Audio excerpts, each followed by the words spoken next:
Umemnunulia mwanamke gari na thamani ya milioni 200, 300 mpaka 500 mpaka B. Mwanamke umemnunulia.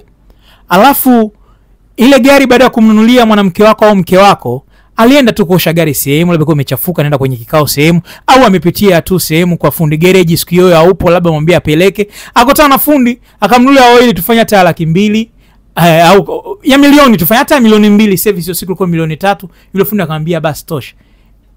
Hiyo shilingi 3,000,000 akaja akaithamini kuliko wewe uliotoa shilingi 500,000 bilioni 200,000, ukaonekana una thamani.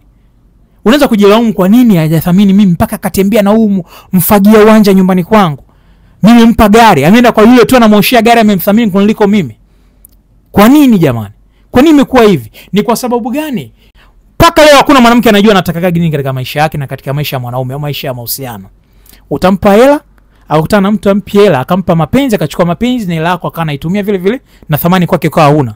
Kujitahidi ukiwa na mwanamke, usiamini katika kufanikiwa kuwa na maendeleo ya kifedha na nini ndio unaweza kumfanya ukamshika mwanamke. Hizo accessory hazina thamani kubwa sana kwenye mahusiano. Upendo wa kweli, uaminifu, ila akili yako baki nayo. Usiwahi kuwekeza kwa mwanamke akili hata siku moja. Wekeza accessories hizo, pesa na nini, wekeza upendo, uaminifu, lakini akili baki nazo. Ishini na wanawake kwa akili. Kwa sababu akili unabaki nao wewe. Ukiwekeza akili kwa mwanamke unajua umeumia. Na pengine kwa nini amethamini ile caring ya yule fundi gereji au ya mosha magari, akasahau ulompa milioni 500 gari, ulompa nyumba na kumsaidia maisha yake kila kitu? Kwa sababu huna mapenzi. Una hela, unampa kila kitu, lakini huna huruma. Mwanamke anataka huruma wakati mwingine. Anahitaji, pengine yeye anahitaji kuonewa huruma.